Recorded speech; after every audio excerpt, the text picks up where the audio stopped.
श्री कृष्णा। आज हम बात करने जा रहे हैं उस पावन रात्रि की जब स्वयं भगवान विष्णु ने धरती पर अवतार लिया था। यह दिन है कृष्ण जन्माष्टमी, जो न केवल एक पर्व है बल्कि हमारे जीवन के अंधकार में ज्ञान और भक्ति का दीपक भी है। भगवान श्री कृष्ण की जन्म कथा बहुत समय पहले की बात है। जब धरती पर अधर्म, अन्याय और अत्याचार बढ़ गया था, तब देवताओं ने भगवान विष्णु से प्रार्थना की कि वे पृथ्वी पर जन्म लें।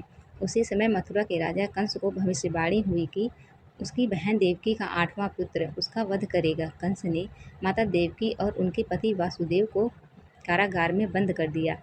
एक एक कर उनके 6 बच्चों की हत्या कर दी गई। 7वां बालक बलराम माता रोहिणी के गर्भ में चला गया और 8वें दिन भाद्रपद मास की कृष्ण पक्ष की अष्टमी की रात को, जब चारों ओर घना अंधेरा था, कारागार के अंदर भगवान श्री कृष्ण ने जन्म लिया। उस समय सब अपने आप चमत्कारिक रूप से घटित होने लगा। सारे प्रहरी सो गए, ताले अपने आप खुल गए और वासुदेव की नवजात कृष्ण को लेकर यमुना पार करके गोकुल में नंद बाबा के घर पहुँचे। वहाँ यशोदा माता ने एक कन्या को जन्म दिया था। वासुदेव ने श्री कृष्ण को वहाँ सुला दिया और कन्या को लेकर वापस कारागार आ गई। सुबह होते ही कंस ने जैसे ही कन्या को मारना चाहा, वह देवी का रूप लेकर आकाश में चली गई और बोली, तेरा संहारक तो जन्म ले चुका है और सही समय पर तेरा अंत निश्चित है। श्री कृष्ण की बचपन की लीलाएं और चमत्कार। माखन चोर की लीला।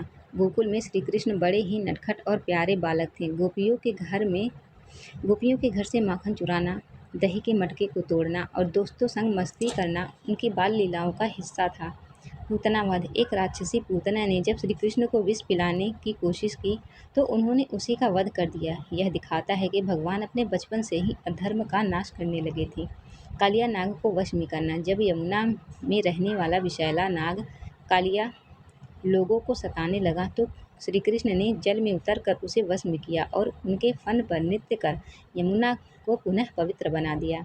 गोवर्धन पर्वत उठाना। एक बार इंद्र देवता को अहंकार आ गया था और उन्होंने वृंदावन में मूसलाधार वर्षा शुरू कर दी। तब 7 वर्षीय श्री कृष्ण ने अपनी छोटी उंगली पर पूरा गोवर्धन पर्वत उठा लिया और सभी गांववासियों को वर्षा से बचाया। राधा कृष्ण का प्रेम और भक्ति भाव। राधा और कृष्ण का प्रेम सांसारिक नहीं था, वह आत्मिक था। उनके प्रेम में भक्ति, त्याग और समर्पण की भावना थी। आज भी राधा कृष्ण का नाम साथ लिया जाता है क्योंकि उनका प्रेम सृष्टि का सर्वोच्च उदाहरण है। जिसने भी कृष्ण को प्रेम किया वह ईश्वर से जुड़ गया। राधा के बिना कृष्ण अधूरे हैं और कृष्ण के बिना भक्ति अधूरी है।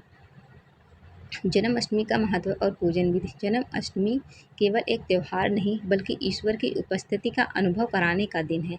इस दिन व्रत रखे जाते हैं, मंदिरों में झांकियाँ सजती हैं, रात्रि 12 बजे श्री कृष्ण का झूला पर जन्म कराया जाता है। पूजा विधि में शामिल होते हैं अष्टमी तिथि का व्रत, रात 12 बजे भगवान श्री कृष्ण के जन्म का महाभिषेक, पंचामृत स्नान, वस्त्र, माखन मिश्री का भोग और झूला झूलाना, भजन कीर्तन, रामलीला का आयोजन करना। क्या सिखाता है हमें कृष्ण जी का जीवन?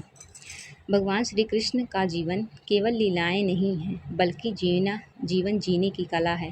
उन्होंने गीता में सिखाया है, कर्म किए जा, फल की चिंता मत कर। उनका हर रूप, बाल गोपाल, मुरलीधर, रणछोड़ और योगेश्वर, हमें समय के अनुसार धर्म, नीति, प्रेम और परिवर्तन की प्रेरणा देता है।